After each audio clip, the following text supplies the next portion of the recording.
education system is also affected by that. The student cannot go to the university. Birzeit University was subject to army closures for something like 18 times. The longest closure was during the first Intifada. For 5 years we could not set foot on campus. During this period we organized what the Israeli army called cells of illegal education. We were teaching in apartments, in rented flats, in churches, in mosques, in gardens, in cars, and we kept our infrastructure. Even this attempt to minimize the damage and to keep the university going, they attempted to crush it. I went to college in the States and I found it very differently. Your biggest worry about in the States is if I'm going to pass my class, or oh, I hope I have a lot of friends. Over here it's totally different. You have to worry, oh my God, would I be able to get to school? Is there going to be a checkpoint? Is there going to be a demonstration? Am I going to get shot at? Is there going to be tear gas? So it's completely different. Here it's just you don't know if you're going to live or you're going to die, you know? You're going to school as if you're going to fight a war. You don't find a tank in the middle of the road on your way to college. And just the other day, there were 2 tanks in an army jeep, and they're standing there checking your passport and, your student visa and all this stuff. And it's just we want to get to school. We want an education. We're humans, and we have a right to our education. In places like the United States, people cannot understand what's going on because simply the experience is beyond their frame of reference. I can't study at night because my bedroom light is going to be open and it's across the street from their settlement. They shot at me. I was reading my biology book. I was studying for my midterm, and my mom and dad are like, "No, get out of the room," because they started shooting. I was like, "No, Mom, I want to get an A in the class. Let me study." So I'm sitting there, and all of a sudden you hear something on my bedroom window. I was just like, okay, maybe I should go downstairs. I couldn't study for my test. It's I tell my American friends, I was like, do you understand what I'm going through? The amazing thing is not that you have cases of suicidal students. The amazing thing is the bulk of them, they try to carry on in the middle of this mess as if life is normal, as if they want to celebrate their graduation and they want to build their life and they want to carry on. That's the other part of the coin. The root problem here is occupation. Everything else emanates from there.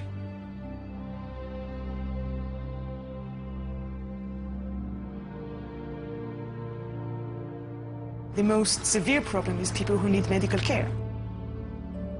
We've documented numerous cases where people have died. In fact, I believe that one of the last cases we documented was a woman who was in labor, who was not allowed to get to the hospital, and she and the baby both died. If people like that, if people who are really sick and really need to go to hospitals cannot do that, so I think you can imagine what happened to regular people that just want to go to work, just want to go to do some shopping, or even just visit friends. It's like living in a prison, a gigantic prison. Haaretz, the intellectual newspaper in Israel, ran a whole, a 4-page magazine article on the refugee issue. It had a picture of Tel Aviv University now and what was there before Tel Aviv University, a Palestinian village. And those refugees are in Gaza.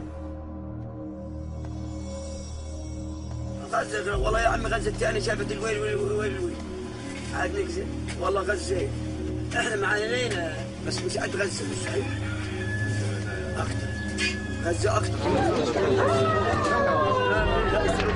I think that Gaza is a main problem. There are lots of violations that you will not see in the West Bank, you will see in Gaza. We find it hard to monitor the human rights situation in Gaza because the Israeli army do not let us in.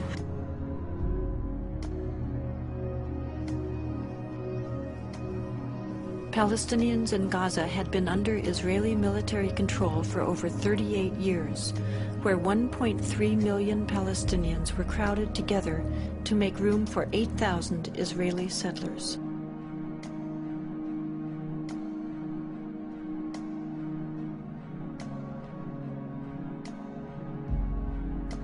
In August of 2005, Israel dismantled its settlements and military posts inside Gaza and relocated its settlers. The media, along with Israeli politicians, portrayed this as an unprecedented sacrifice. In reality, it was simply a matter of Israel finally complying with international law.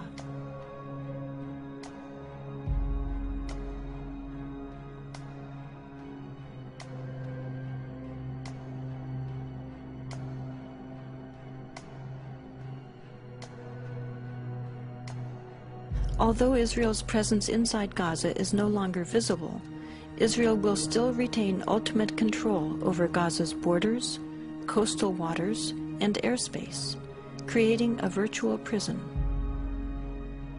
Refugee camps, even if there was no conflict with Israel, are just humanly horrible. They're so overcrowded.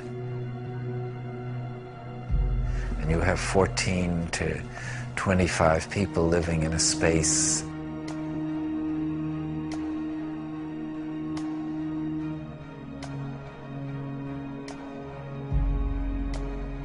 There's no place for children to be there. No streets, there are little alleys, no trees, nothing.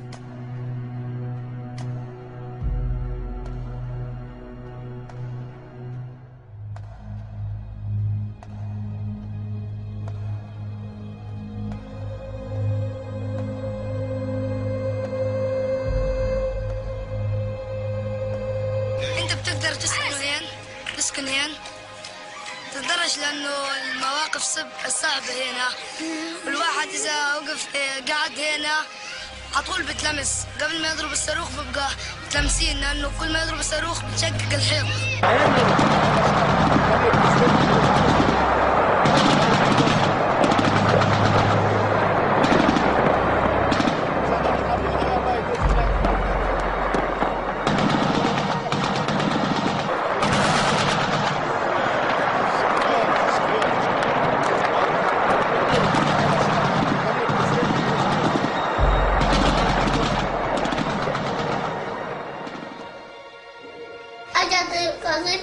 من فوق دخلت على الشباك بعدين كسرت كل الشبابيك والدار انحرقت. ليش هم كسروا غراب كسروا لعبة لسه في كتير غراب ساحوا كله رميناه على الزبالة والأواعي رميناها على الزبالة بنشحت من دور الناس أواعي للباس وحتى الأكل اللي بناكل فيه ريحته غاز ومش راضيين نصب أواعينا وهينا لابسين غاز. لو تشموهم أواعينا خلي اليهود يجوا ويشموا أواعينا ويشوفوا دارنا كل ما نيجي نضحك.